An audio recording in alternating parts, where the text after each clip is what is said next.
During the Battle of Endor in Star Wars Episode 6, Return of the Jedi, the rebels destroyed the second Death Star in orbit around the forest moon of Endor. The destruction of the battle station kills the remaining Imperial forces on board and delivers an enormous blow to the Empire due to the loss of such a gigantic weapon and all aboard. The defeat of the Imperial fleet nearby, and the death of the evil Emperor Palpatine. And our heroes are celebrating at the end all dandy and fine now that Darth Vader has been redeemed. Add the special edition and you get celebrations on numerous worlds across the galaxy against the Imperials. Sounds fine, right?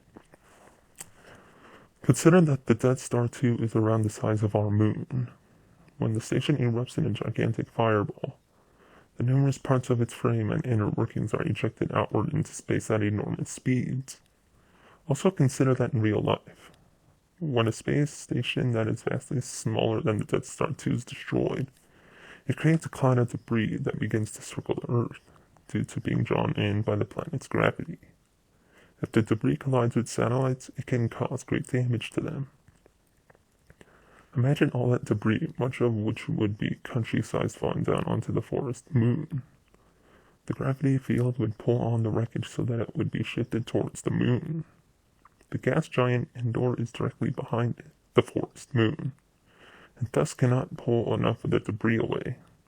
The rebel fleet is too small to create a combined shield to deflect even half the stuff, and the Imperials, even if they were helping the rebels deflect it and had all of their ships, would not be anywhere near enough to protect the moon.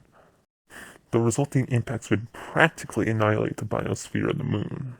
Enormous clouds of dust would be thrown up into the air, blocking out sunlight for many miles.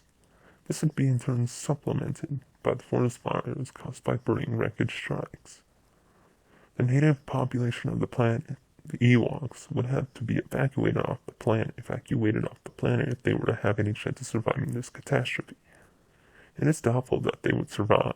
The rebels are strapped for ships and can only evacuate a mild sliver of the Ewok natives. This would not be an unlikely event. One lone asteroid was enough to cause a global cataclysm that wiped out a great deal, if not the majority, of the fauna and life on Earth during the age of the dinosaurs. Thus, the great victory at Endor would come at a great price, the Holocaust of nearly an entire population.